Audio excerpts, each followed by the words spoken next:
Hello tout le monde, j'espère que vous allez bien. On se retrouve en cuisine. Donc là je vais préparer pour 2 repas pour nous 3. Donc 6 portions à peu près, hein. On va dire un petit peu moins parce que Timéo ne mange pas tout à fait une portion d'adulte, vu qu'il est encore entre guillemets petit. Donc là ça va être un curry avec de la crème de coco, pardon, des patates douces, des pois chiches et du riz. Donc il nous faut, moi je vais prendre de l'huile de coco désodorisée. Là c'est de l'oignon que j'avais déjà pré-coupé mais grossièrement. 2 patates douces, mais une est plus petite que l'autre. Et là j'ai du riz long grain à terminer. De la crème de coco, il y en a 400 ml. Il va nous falloir du gingembre moulu, on est à la fin du pot. Du sel, donc moi j'ai le sel fin de Guérande. Le moulin de mélange 5B. Du curry, curcuma et du cumin moulu. Il va nous falloir de l'ail. Moi j'en ai pris qu'une gousse parce qu'elle est assez grosse quand même. Il carbure. Une boîte de pois chiches, c'est une grosse boîte. Donc là en net égoutté ça fait 530 grammes. Et de la pulpe fine de tomate, 400 grammes. Je vais commencer tout de suite par la cuisson du riz dans mon cuiseur à riz que voici. Donc je vais peser mon riz pour en avoir pour, comme je vous ai dit, 2 repas. Hop. Donc après vous adaptez les quantités selon votre famille et vos besoins en repas.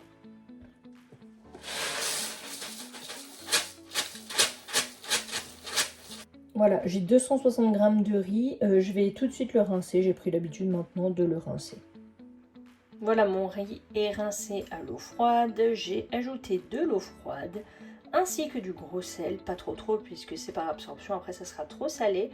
Donc là, je vais le couvrir et lancer la cuisson. J'ai pris une très grande poêle. Au moins, je vais pouvoir tout mettre dedans. Là, j'ai pris mon petit appareil pour couper mon oignon et mon ail sans me casser la tête. Ça se fait tout seul. J'ai mis la poêle à chauffer avec un peu d'huile d'olive. Donc là il y a mon oignon et j'ai rajouté l'ail que j'ai épluché, dégermé et coupé en 4. Voilà, c'est parfaitement émincé. Donc là je vais mettre dans l'huile. Je vais me dépêcher d'éplucher et couper mes patates douces pendant que mes oignons et mon ail sont en train de cuire gentiment.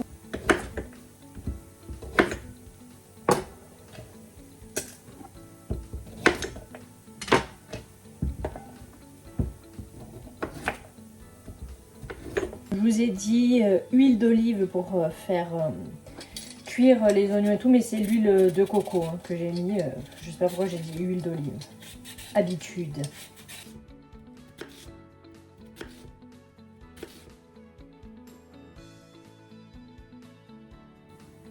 Vous voyez, j'ai coupé à peu près comme ça. Alors je viens juste de mettre les épices à l'œil. L'oignon est en train de me fracturer la rétine. Voilà, donc je fais cuire gentiment. D'ailleurs je vais remonter un peu le feu parce qu'il est tellement doux que ça cuit même plus. Et je vais ajouter les patates douces. Le riz vient de finir de cuire, il est parfaitement cuit. Là, les patates douces sont en train de cuire. J'ai rajouté un petit peu d'huile de coco parce que ce n'était pas suffisant. Donc là, j'ai fait juste revenir vite fait donc les patates douces avec ail, oignon, épices, huile de coco. Là désormais j'ai ajouté la crème de coco ainsi que la pulpe de tomate. Il faut porter à ébullition et ensuite baisser le feu et cuire une vingtaine de minutes, si possible à couvert. Mais moi j'ai pas des couvercles assez grands pour cette poêle géante, donc du coup ça sera comme ça. Il faut attendre que les patates douces soient bien tendres, c'est pour ça que je les ai coupées petites, au moins ça ira encore plus vite. Pendant que le curry est en train de cuire, je vais préparer le goûter puisqu'il est 15h26, donc il faut un petit peu que je m'active. Je vais faire un cookie géant à partager que je vais cuire au Cake Factory. Donc il va nous falloir tadam, du beurre doux, de la farine, du chocolat noir, du sucre, un œuf, de l'arôme vanille et de la levure chimique. On commence tout de suite. Ce n'est pas ma recette habituelle, donc je vais suivre mon livre de recettes. Donc il faut 100 g de margarine ramollie à la base, mais moi je n'ai pas de margarine, je n'ai que du beurre doux. Donc ça fera l'affaire. Il faut qu'il soit ramolli, donc normalement il faut le sortir à l'avance. Mais est-ce que j'y ai pensé? Pas du tout. Voilà, est-ce que j'ai triché? J'ai fait fondre, enfin pas fondre, non, ramollir le beurre au micro-ondes. Tout à fait. Il n'est pas fondu, il est juste ramolli parfaitement. Alors il faudrait 100 g de cassonade, 40 g de sucre blanc. Je n'ai pas de sucre blanc, je ne vais mettre que de la cassonade, mais moi je ne vais pas mettre 140 g. Je vais en mettre 80 g et je crois que ça suffira vraiment très bien. Là, il faut fouetter le beurre avec le sucre. Et ensuite, il faut ajouter l'œuf et l'extrait de vanille. Donc déjà, je vais m'atteler au beurre et au sucre. Voilà, j'ai obtenu ceci. Du coup, je vais ajouter mon œuf et mon extrait de vanille et mélanger à nouveau.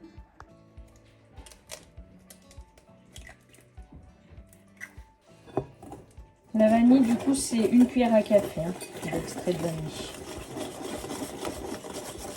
J'ajoute 135 g de farine et un demi-sachet de levure chimique.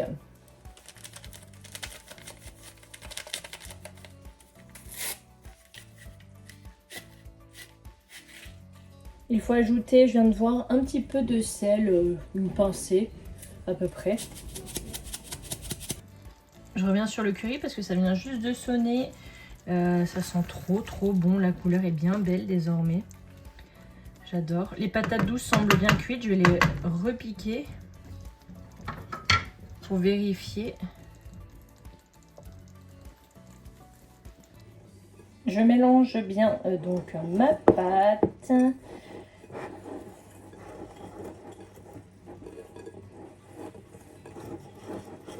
J'aurais peut-être dû prendre, comme je fais d'hab, une spatule en bois parce que là, regardez, cata. Voilà, c'est beaucoup mieux avec la spatule en bois. Bon, ça va, j'ai pas trop galéré à tout sortir du fouet, donc tant mieux. Là, je mélange bien la pâte. Une fois qu'elle sera bien homogène, je vais ajouter le chocolat que je vais concasser puisque moi, je n'ai pas de pépites. Et il en faut 75 g. La pâte est bien jolie et elle sent très bon.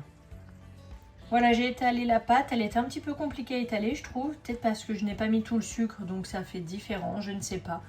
Là, je vais concasser vite fait le chocolat, le mettre dessus. Et je repasse plutôt au curry.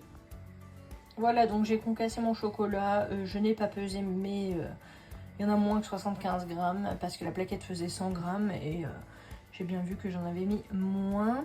Qu'est-ce que je voulais vous dire d'autre? Oui, bah là je vais le mettre dans mon Cake Factory. Programme P1 gâteau à partager pour 30 minutes de cuisson et ensuite il faut laisser tiédir sur une grille avant de découper. Vous pouvez bien entendu le mettre au four. Voilà, il faudra juste adapter à votre four la cuisson. Je vous dirai s'il est bon et je vous le montrerai tout à l'heure. Pour le curry, vu que les patates douces étaient bien cuites, j'ai ajouté les pois chiches. Je laisse mijoter vraiment quelques minutes. Ensuite, je vais éteindre, tout laisser refroidir, le riz comme le curry. Et je mettrai en tupperware pour les prochains repas. Précision, j'avais bien sûr égoutté les pois chiches. Vous pouvez garder l'eau des pois chiches qui s'appelle l'aquafaba pour faire notamment des mousses au chocolat. Rectifier l'assaisonnement si besoin. Moi j'ai goûté. C'est parfait, c'est très bon. Voilou voilou. Voilà, il vient juste de sonner. Ils sont trop bons. J'ai hâte de le goûter.